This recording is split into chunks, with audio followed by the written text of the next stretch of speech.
The New Jersey Devils. What a time to be alive, if you will. Yeah, right. The New Jersey Devils is a tale of not two cities, like Charles Dickens' thing. It's a tale of three cities. The New Jersey Devils weren't originally from New Jersey. They were an expansion team in 1974, but they played in Kansas City. Kansas City, an NHL team, you may ask? How? Well, I don't know, but they liked the Midwest so much. Kansas City was a dominant force in Midwest amateur hockey. They decided to put a team in Kansas City, and the Kansas City Scouts came along. Their logo seemed nice. I thought it was a two-headed dog or something like that, but I didn't know it was a person riding a horse, like a I don't know, like a Civil War guy. I don't know. So anyway, Kansas City didn't last that long. They only lasted a few years. They were hemorrhaging money. Well, having a shitty team doesn't make you an instant box office hit. So anyway, they got lucky when two Colorado guys actually decided to buy the franchise. So Denver got an NHL team. That's amazing. You put a team in Colorado, and they did okay. They even went to the 1978 playoffs, but the only time in Colorado Rockies history. Unfortunately, the Rockies sucked. They just didn't have a lot of key players. In 1979, the Rockies made their biggest acquisition as they got Don Cherry to coach the, the general population of the Rockies. So Don Cherry would be the coach of the Colorado Rockies, whereas Ray Miron was the GM. But Ray Miron basically was a thorn in the side of everyone's side, and Cherry saw that firsthand. Miron did make a great trade with the New York Rangers, sending Lucien Debois away for Mike McEwen. Mike McEwen was just coming off a Stanley Cup Finals appearance with the '79 Rangers. Unfortunately, McEwen ran foul of Don Cherry. He wanted to dictate to himself how long he should be out on the ice for shifts and all that. Don Cherry didn't like it. Basically, Don Cherry was upset with him. He even put Mike McEwen by the sweater, saying, "You son of a bitch, you do whatever, blah, blah, blah, blah, blah, blah." Unfortunately, Cherry's one season in Colorado was a disaster. The Rockies ended up with the worst record in the NHL. It wasn't Don Cherry that sucked, it was the team that sucked. And they even had Lanny McDonald, and yeah, they had Lenny McDonald in that Colorado Toronto trade, basically when they got rid of Wolf Paymont. And Lanny didn't do a damn thing to Don Cherry's career? God damn. Jerry, of course, was fired after the 1 year. I guess because Miron didn't like him at all. All that. The Rockies ended up in last place, losing on the final day to the Winnipeg Jets. You would think, yay, Colorado's got the #1 pick in the 1979 draft. It's like, woohoo! Who are they taking? Wait a minute. They don't have the #1 pick? That's Montreal's. How? Well, the Rockies stupidly traded their first round pick to Montreal in some kind of weird trade that they got two players that didn't fucking do much. So Montreal had the #1 pick. But to Colorado's karma, the Habs screwed up the pick. They picked Doug Wickenheiser instead of Denny Savard. Now Winnipeg could have got Denny Savard, but they went with, I would say Boschman, but I'm wrong. Some guy from Winnipeg, some defenseman from Winnipeg. I'm blanking. I would say Buskas, but I'm wrong. But anyway, Denny Savard went #3 to the Chicago Blackhawks. Wickenheiser was a pretty good player, but not with Montreal, mostly with St. Louis. And Denny Savard did come back to Montreal. He did win a cup with the Habs, but he was past his prime. So anyway,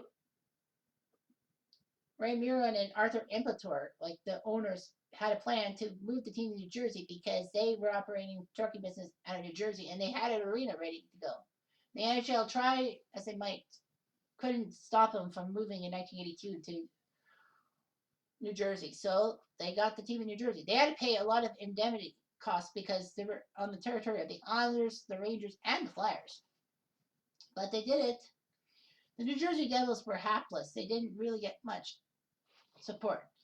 They got the #2 pick in the 1984 draft, which got Kirk Muller, which was nice. But Kirk Muller was much better when he left the Devils for the Habitants. But of course, the Devils were in a fight with the Pittsburgh Penguins for the worst record in 1984 to get Mario Lemieux. But Pittsburgh tanked themselves. The Devils in 1988 went on a magical run. Basically, On the final day of the season against the Chicago Blackhawks, they knew they had to beat the Blackhawks. Even in overtime, they would have beaten them. If they beat the Blackhawks, then they sneak over the Rangers and get to the Stanley Cup playoffs. John McClain, one of the best snipers in New Jersey history, sniped one past Darren Pang, and the Devils win in overtime, finally getting to the Stanley Cup playoffs. They would take on Washington. They would take on, I would say the Islanders, but yeah, the Devils did well. They actually snuck their way to win the Patrick Division Finals. They won the Patrick Division. They would take on the Boston Bruins for the conference championship. And of course, that was when the fun began. When Jim Schoenfeld got himself booted for a game because he had supposedly pushed referee Don Koharski. But video evidence suggests that Koharski stepped on a rut and fell down and thought that he was pushed by Schoenfeld. But anyway, the Devils got a injunction, and Schoenfeld was behind the bench for Game 4. Unfortunately, the officials didn't like that, so they basically struck, and then they had to find amateurs and all that. Schoenfeld was booted for Game 5 in this series, but the Devils did push the Bruins to Game 7, but the Devils easily got their asses handed to them, which was amazing that the Devils forced a Game 7 against the Boston Bruins. Of course, the Bruins went out to get swept by the Oilers. That could be a good what if, but I mean, a ragtag team against Wayne Gretzky, a team that Wayne Gretzky called Mickey Mouse Organization? Nah, can't do it. So the Devils, try as they might, had a breakthrough in 91. They were up 3-2 on the Pittsburgh Penguins, and they were looking to win Game 6 on home ice. And Pittsburgh had to use their backup, Frank Pietrangelo, because Barraza was hurt. Peter Stastny had a chance for open net goal in Game 6. He didn't get it. Pietrangelo's glove. Oh my God, how about that? The save would be famous in New Jersey lore for the negative effects, and Pittsburgh for all the right reasons. So anyway, the New Jersey Devils were terrible. Worst of all, in 1992, they lost the services of their number one goalie, Sean Burke, who decided to have contract negotiations and said that basically, I don't get my contract, I'm going to play for the Canadian Olympic hockey team. And Burke almost won a gold medal, but thanks a lot, Russia, you won the gold. So anyway, the Devils traded Sean Burke to Hartford at the end of the season for Peter Storquist, I think. I don't remember. No, it couldn't be him. So anyway, the Devils, that actually opened up the room for a young 20-year-old to come up to the team in 92 by the name of Marty Brodeur. The Devils didn't do well in 92. Well, they forced the Rangers to a Game 7 in 1992, but they lost. 93, they didn't do anything. 94 was their great year, which I'll touch upon later. After 94, they decided to try harder. In 95, they got the 5 seed in the 95 playoffs. But their road warrior mentality meant that they were great on the road in Boston, closing down the Boston Garden, if you will, taking care of the I think it was the Pittsburgh Penguins. Yeah, they took care of the Pittsburgh Penguins. Well, they didn't have Lemieux. They didn't have Mario. The Devils took care of Philadelphia, who I almost put as the Philly one in 95, but I thought there was a better one. And the Devils shocked everyone by beating the President's Trophy champion Detroit Red Wings in 4 straight to lift the cup in the swamp. Are you? 96, they suffered a big embarrassment when they lost on the final day of the season to the Ottawa Senators, and ironically to a former Devil, Tom Shorsky. But anyway, 97, they did much better. They took care of Montreal in the first round. Martin Brodeur iced that series with an empty net goal. The Devils then got taken out in 5 by the New York Rangers. In 98, they were the number 1 seed, and they looked good. Brodeur, Scott Stevens, some others, Patrick Elias. It looked good for the Devils. But all of a freaking sudden, here comes these ragtag Ottawa Senators, who almost pulled off a massive upset the previous year's playoffs against the Buffalo Sabres before losing Game 7. The Senators did not let that things happen. Alexei Yashin scored a big overtime goal, and the Senators shocked the Devils in 6 games to go on to the second round. New Jersey wouldn't let it down. Unfortunately, the Devils also suffered a big indignity in 1999 when they were the 1 seed, and they actually lost again in the first round. This time, I believe, to Pittsburgh. If memory serves me right, I might be wrong. but they were beaten in the first round 2 straight years in a row. Like, what the fuck? 2000, they did much better. They actually got to the Stanley Cup Finals and laid out the defending Stanley Cup champion Dallas Stars. They could have won the Stanley Cup on home ice in Game 5, but they lost in triple overtime to a Mike Modano goal to make it 1-0. But Jason Arnott screwed the Stars back with a double overtime goal in Game 6, and the Devils won the Cup. 2001, the Devils seemed as strong as ever, and they had a 3-2 series lead in the finals against Colorado. Going home Game 6, they can clinch the Cup on home ice. Not again. They lose at home. And then Game 7, the famous Game 7 that Alex Tangate proved that he would be someone to watch out for. He scores the winning goal, and the New Jersey Devils lose the Stanley Cup. Ray Bourque gets his cup. Boy, oh boy, that Brodeur had it. In 2002, the Devils suffered a big loss to the Hurricanes in the first round. And then in 2003, they pulled themselves together. Grant Marshall with a triple overtime series winning goal against Tampa. And then they went to Ottawa and beat the Senators in Game 7 in Ottawa. That pissed me right off. I mean, I hate Ottawa with all my heart, but I thought that Ottawa deserved a Stanley Cup chance for Canada. No. Devils ruined that. But the Devils did beat the Ducks in 7 games, although it should have not taken 7 games. I mean, the Ducks were so resilient.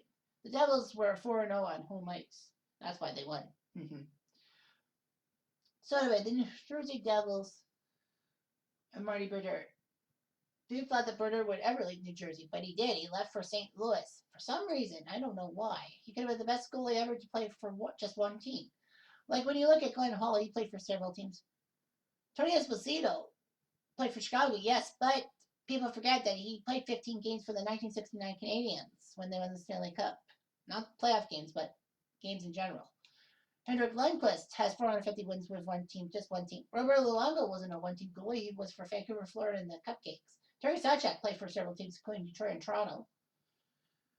Johnny Bower, yeah, but Johnny Bower used to play for the Rangers as well, so we can't count that. Turk Broda, possibly, but anyway. Yeah, that's what pissed me off a little bit. The Devils had some great chances and all that. 2009, they actually were in a tight series with Carolina.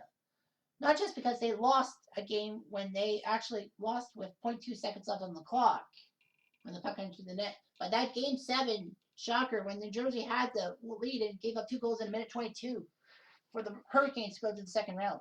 That was amazing. Yeah, the Devils had Scott Stevens and Scott Niedermayer, pretty good defensemen and all that. The Devils did get to the Stanley Cup Finals in 2012 at the expense of the New York Rangers, who I was hoping would do it. But anyway, the 2012 New York Rangers lost to the Devils, thanks to Ponkarowski and all them, and the Devil and Henrique. And the Devils did get to the Stanley Cup Finals, but I couldn't cheer for them against the Kings because of what they did to the Rangers. And besides, the Kings had Mike Richards, so Kitchener above all. And David Clarkson was with the Leafs. So anyway, no, David Clarkson was there, but Mike Richards over David Clarkson any day. So anyway, the Devils were pissed off and they lost in 6 games to the Kings, giving the Cup to California for the first time ever. The Devils tried to pull themselves together a couple of times, but couldn't really bump themselves over the hump. So let's talk about the 1994 New Jersey Devils. They were strong defensively. They still had Danico, Al Boline, Scott Stevens, Scott Niedermayer. They had a decent front line with Johnny McLean, Sergei Brylin, Bobby Holik, and a few other people. Yeah, and Brodeur was in net, and Brodeur was the Calder Trophy winner that year. The Devils started their 94 playoff journey against the Buffalo Sabres in what was basically a clash of the goalies. Hasek and Brodeur, before Hasek and Brodeur actually were at their peak. Hasek had spent a few years with the Blackhawks, people forget about that, and played for the 92 Blackhawks in the finals. And then got traded to Buffalo in a stupid trade that they got Stefan Bubagart. The Hawks got Stefan Bugart and a 5th round pick, which ended up being Eric Daze, who was good when he was healthy, but when he was hurt, he was terrible. So anyway, Brodeur versus Hasek before, they both were like super duper champions. So what can you expect? Well, a lot of things. Game 6 was a classic in quadruple overtime in the Buffalo Auditorium, which is not in NHL standards. It's smaller than NHL rink. I'm surprised many goals weren't scored there. But Dave Hannon scored over Brodeurs' glove, and the Buffalo Sabres won the game. Game 7, though, went to New Jersey because they got home ice in that series.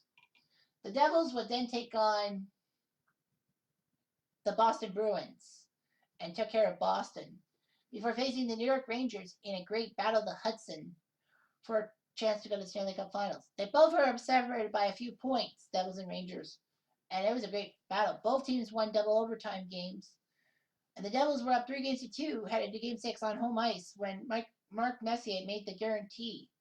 It looked like the guarantee was going to be flat as the Devils had a 2-0 lead, but they choked it away, and the Rangers then ended up winning Game 7 in double overtime on the Matoko. But you can't blame Brodeur. I mean, it was a knock goal. And the Devils did tie it up with 7 seconds left. They almost lost it in regulation.